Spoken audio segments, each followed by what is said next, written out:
Hello दोस्तों,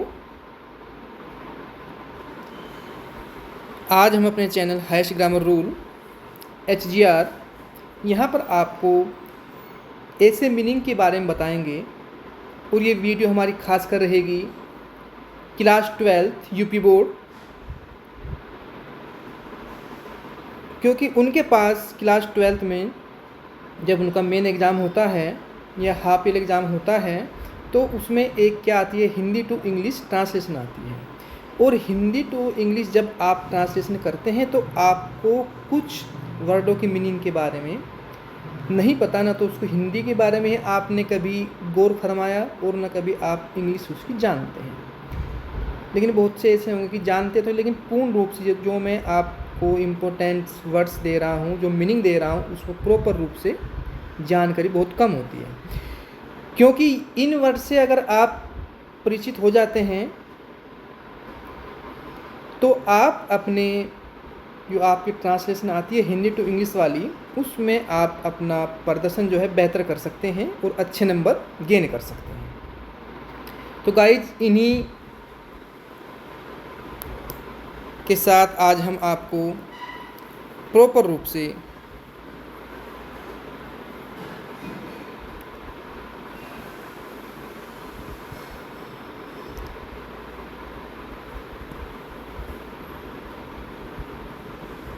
इनके बारे में बताएंगे कि ये वर्ड्स में मीनिंग कौन कौन से हैं और वो आपके लिए कितने इम्पोर्टेंट, क्या महत्वपूर्णता रखते हैं। तो हमारा पहला है गाइज, सौभाग्यवश या सौभाग्य से। सौभाग्यवश या सौभाग्य से, फॉर्चुनेटली, सौभाग्यवश या सौभाग्य से। और साथ साथ आप इसका नोट्स बनाते चलें या इसको वीडियो को 2-3 बार वॉच करने के बाद, ये आप इतने ज़्यादा हार्ड नहीं हैं, नहीं इतनी ज़्यादा आपको मीनिंग दी जा रहे हैं और इनसे बाहर आपके एग्ज़ाम में आपकी ट्रांसलेशन में आने की संभावना नहीं है, इनसे ही आते हैं। अगर इनको एक बार 2 बार आप देख लें, समझ लें इस चीज़ को, तो फिर आपको लिखने की, नोट्स बनाने की आवश्यकता नहीं है। ठीक गाइस, नेक्स्ट है, बहुत समय हुआ या बहुत पहले की बात है। बहुत समय हुआ या बहुत पहले की बात है, long ago. Long ago. Next, यद्यपि। यद्यपि, आल्दो या दो, ऑल्दो या आल्दो बोलते हैं। आप जो भी प्रोनाउंसिएशन में बोल सकते हैं, वो मैटर नहीं रखता। आपकी स्पेलिंग राइट हो, आप सही प्रकार से यद्यपि का दो या ऑल्दो लिखें, वो मैटर रखता है। नेक्स्ट, नंबर 7,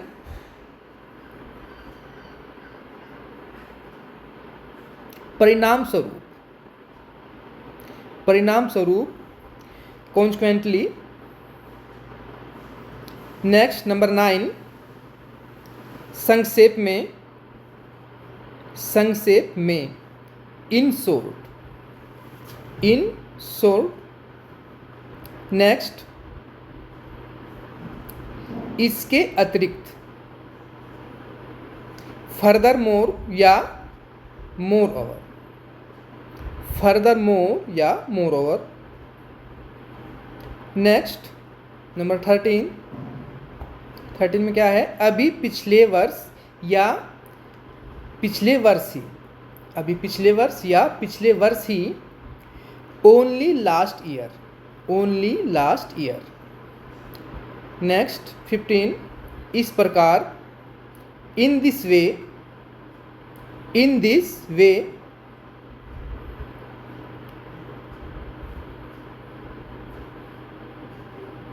सेवेंटीन, इसलिए, अतः।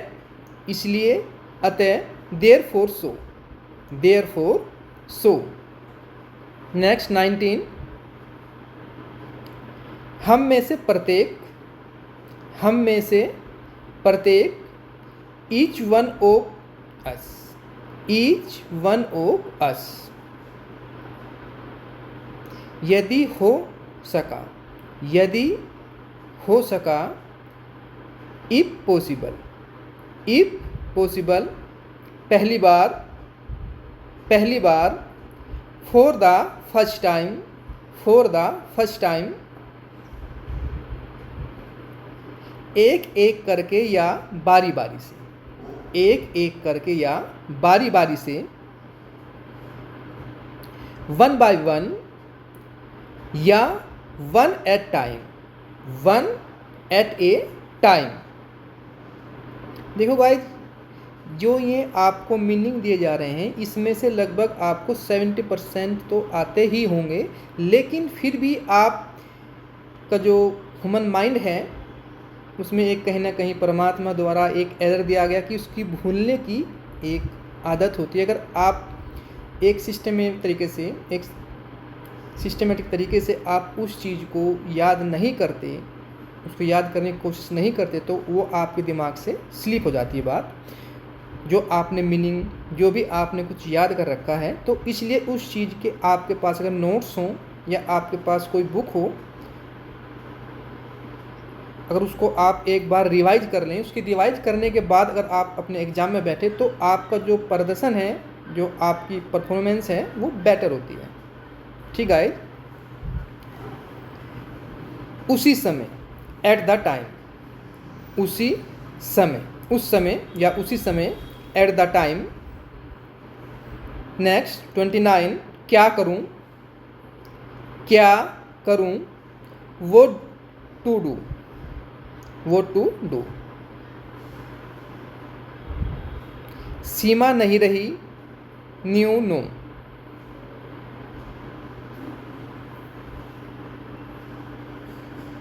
दुर्भाग्यवश या दुर्भाग्य से, दुर्भाग्यवश या दुर्भाग्य से, या पहले में स्टार्ट क्या था, सौभाग्य या सौभाग्यवश या सौभाग्य से, दुर्भाग्यवश या दुर्भाग्य से, अनफॉर्चुनेटली, अनफॉर्चुनेटली, इस पर, एट दिस, अंत में, आखिरकार, अंत में या आखिरकार, एट लास्ट, अंत में या आखिरकार, एट लास्ट। ऐसा होने पर, ऐसे होने पर, ऐसा होने पर या वैसा होने पर, तो उससे क्या लगाएंगे आप, in the event of, in the event of, in the event of. ठीक है। विस्तार से, विस्तार से, in detail, in largely, in detail या इन लार्जली। इसके विपरीत, इसके विपरीत,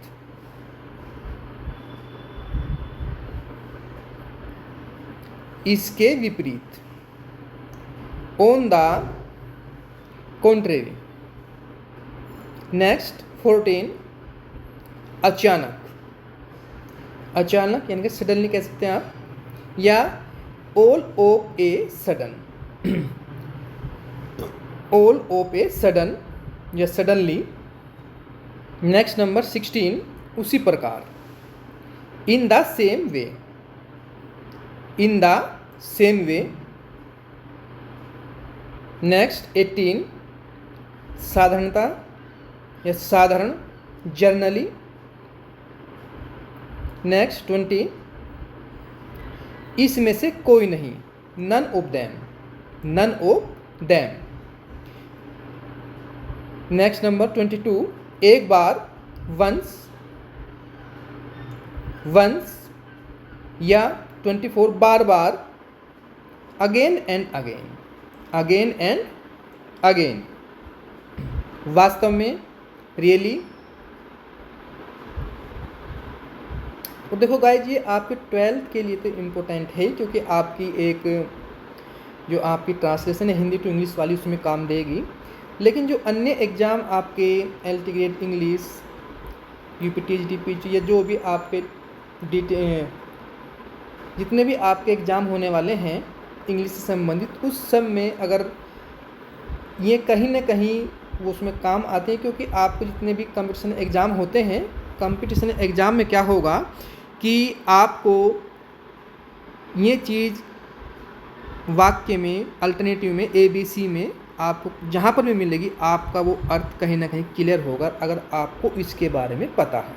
क्योंकि अल्टरनेटिव से भी आप देखो प्रॉपर रूप से अल्टरनेटिव, सपोज करो आप उसमें गैस लगा रहे हैं जिसको आप कहीं तुक्का लगा रहे हैं, तो तुक्का में भी थोड़ा एक लॉजिक होना चाहिए। अगर उस लॉजिक में अगर आपको ये वर्ड्स मिलते हैं तो इनके भाव को आप आसानी से निकाल पाते हैं और उसका कहीं ना कहीं जो तुक्का है आपका वो एक सटीक आंसर में बदल जाता है। नेक्स्ट 28, याद रखा, कैप्ट इन माइंड। और कैप्ट आपकी कौन सी फॉर्म है? कैप्ट आपकी सेकंड फॉर्म है। Keep, kept, kept. ओके।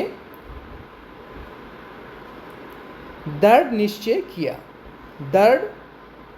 दृढ़ निश्चय किया, made up his mind, made up, ये मेक की सेकंड फॉर्म है, मेड अप हिज माइंड। और नेक्स्ट समाप्त हुआ, केम टू एन इन। ये भाई आपका इंड ये वाला है, ये वाला came, CAME, came to an end, END। Okay guys, तो गाइज आज हम आपके समक्ष इस वीडियो में आप इनको कनेक्टर कह सकते हैं जो एक वाक्य से दूसरे वाक्य को जोड़ सकते हैं, एक ब्रिज का काम करते हैं। तो उस प्रकार की वीडियो हम आपके समक्ष लेते आते रहेंगे।